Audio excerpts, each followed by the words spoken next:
음주와 위증, 그리고 자녀 편법 유학에도 버텼던 정성근 문화체육부 장관 후보자가 결국 사퇴했습니다. 불륜 문제가 터지기 직전에 사퇴한 것이라는 시각이 파다합니다. 김명수 지명 철회로 인사파동을 마무리하려던 박근혜 대통령은 또 타격을 입게 됐습니다. 총리직 유임 후 처음 국회에 출석한 정홍원 총리는 다시 총리직을 수행하게 된 것에 대해 민망스러운 마음을 금할 길이 없다고 말했습니다. 오늘 정치권 소식들 알아보도록 하죠. 곽보아 PD. 네, 곽보아입니다. 네. 자, 부적격 논란이 거셌던 정성근 후보자. 결국 오늘 자진 사퇴를 했습니다. 특별한 배경이 있었던 겁니까? 네, 정성근 후보자 본인은 뾰족한 이유를 들진 않았습니다. 오전 보도자료를 통해 다 설명하지 못하는 부분이 있지만 그냥 물러나는 게 도리라고 생각한다고 말했을 뿐입니다. 박근혜 대통령은 어제까지만 해도 국회에 정성근 후보자 등에 대한 청문 보고서를 자정까지 채택해 보내달라고 요구하며 임명 강행을 시사했습니다. 그러나 그 후 정 후보자를 정리하는 쪽으로 분위기가 바뀐 것으로 전해졌습니다. 이 배경과 관련해 새정치민주연합의 박영선 원내대표는 오늘 아침 국회 교육문화체육위원회에 들어온 제보가 있다며 교문위원들이 입에 담기조차 싫은 내용이라고 얘기했다고 말했습니다. 박영선 원내대표가 언급한 입에 담기 싫은 내용은 정 후보자의 여자 문제라는 보도가 나왔습니다. 10여 년 전에 불륜이 있었으며 상대 여성의 어머니로부터 야당 의원실에 제보가 들어갔다는 내용입니다. 김명수 후보자 지명 철회로 2기 내각 구성을 마무리하려던 박근혜 대통령은 또 한 번 인사검증 실패 책임론에 직면하게 됐습니다. 특히 현직 검찰총장은 뒷조사까지 해서 혼외자식 의혹을 들췄던 청와대가 여성 문제 검증을 소홀히 했다는 비판도 박 대통령과 청와대가 새겨들어야 할 대목입니다. 2기 내각 구성 과정에서 낭만 후보자는 총리 후보자 2명과 장관 후보자 2명 등 모두 4명입니다. 네, 문제의 3인방 가운데 정종섭 후보자 1명은 그래도 결국 임명이 됐습니다. 야권에서 별 반응이 안 나왔습니까? 네, 민주연합은 정종섭 후보자 임명에 대해선 공식적으로 입장을 내놓지 않았습니다. 민주연합 대변인도 정 후보자 임명에 대한 국민TV 취재진의 질문에 답변을 피했습니다. 민주연합은 오늘 아침까지만 해도 정성근 후보자와 함께 정종섭 후보자에 대해서도 공세를 취했습니다.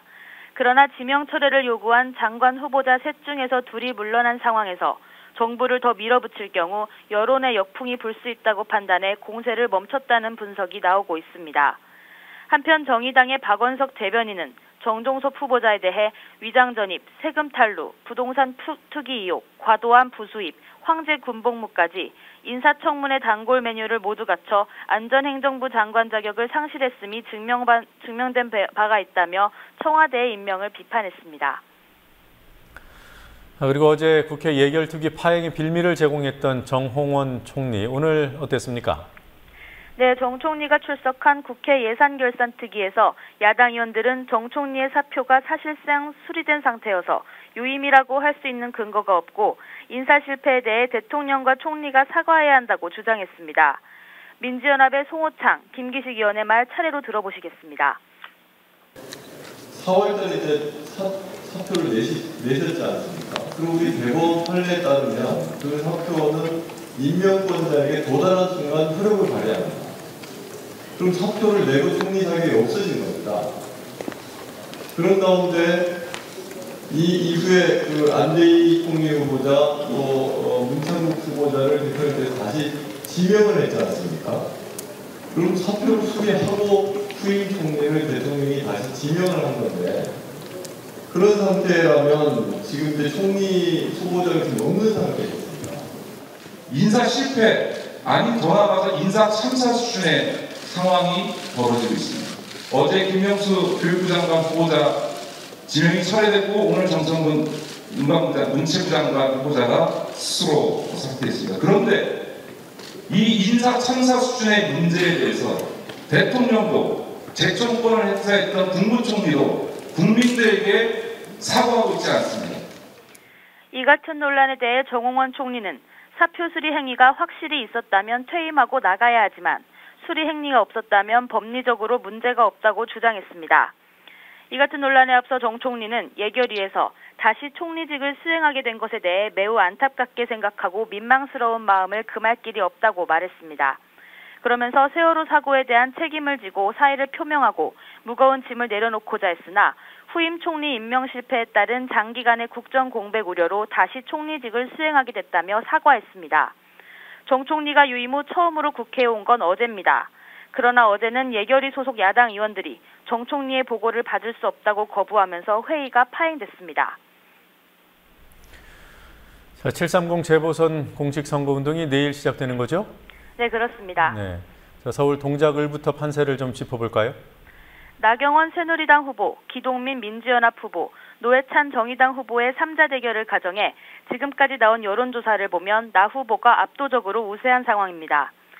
나 후보는 오늘 발표된 중앙일보 여론조사에서 43.2%의 지지율을 보여 15%의 기동민 후보, 12.8%의 노회찬 후보를 크게 앞섰습니다. 지난 11일 한국일보 여론조사에선 나 후보가 3자 대결에서도 51.9%의 지지율을 기록했습니다. 뒤지고 있는 기 후보는 나 후보를 박원순 시장에게 패한 친위 인사로 규정하는 동시에 본인은 박원순 시장 밑에서 부시장을 한 박원순의 남자임을 강조하고 있습니다.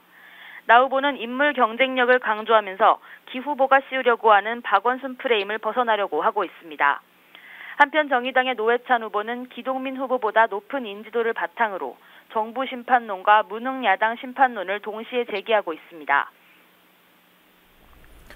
네, 이런 서울뿐만 아니라 전반적으로도 야당이 밀리고 있다는 여론조사 결과가 나왔던데요.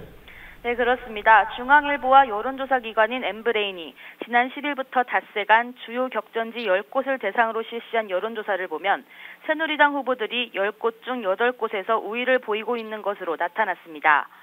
서울 동작을을 비롯해 경기도 수원의 3곳과 김포, 충청권 3곳에서 새누리당 후보가 1위를 달렸고 민주연합이 앞서고 있는 곳은 경기 평택을과 전남 순천 곡성뿐이었습니다. 수원 8달에 출마한 민주연합 손학규 후보의 경우 그제 발표된 경인일보 여론조사에서는 4.5%포인트 차이로 선두를 달렸지만 오늘 중앙일보 여론조사에서는 새누리당 김용남 후보가 오히려 1.4%포인트 앞섰습니다.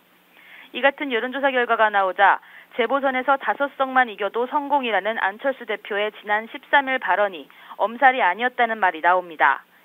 이에 따라 야권연대 논의에 가속도가 붙을 거란 전망도 나오고 있습니다. 한편 중앙일보는 자신들의 여론조사에 대해 유선전화 비율이 높아 새누리당의 우호적인 답변이 많았을 수도 있다고 한계를 인정하기도 했습니다. 야권 연대 논의에 가속도가 붙을 것이다. 이런 전망 지금 말씀하셨습니다만 관련한 움직임이 있는 건가요? 네, 아직까진 수면 위에 움직임은 없습니다. 민주연합과 정의당 각자가 계산기만 두드리고 있을 뿐 이렇다 할 진척은 없는 상황입니다. 일각에서도 두 당이 늦어도 21일 전까지는 연대 결정을 내릴 것이란 관측도 있습니다. 21일에 투표용지 인쇄가 시작돼 그 후에 연대가 이뤄진다면 사퇴한 후보의 이름이 투표용지에 나와 연대 효과가 반감될 가능성이 있기 때문입니다. 자칫하면 새누리당의 어부지리로 의석을 넘겨줄 수 있는 상황에서 수도권 지역 후보자들을 중심으로 연대를 원한다는 신호가 나오고 있습니다. 수원 8달의 민주연합 손학규 후보는 오늘 라디오 인터뷰에서 야권 연대에 대해 지혜롭게 대처해야 한다며 연대라는 건 민주주의 역사의 중요한 한 부분이고 요소라고 강조했습니다.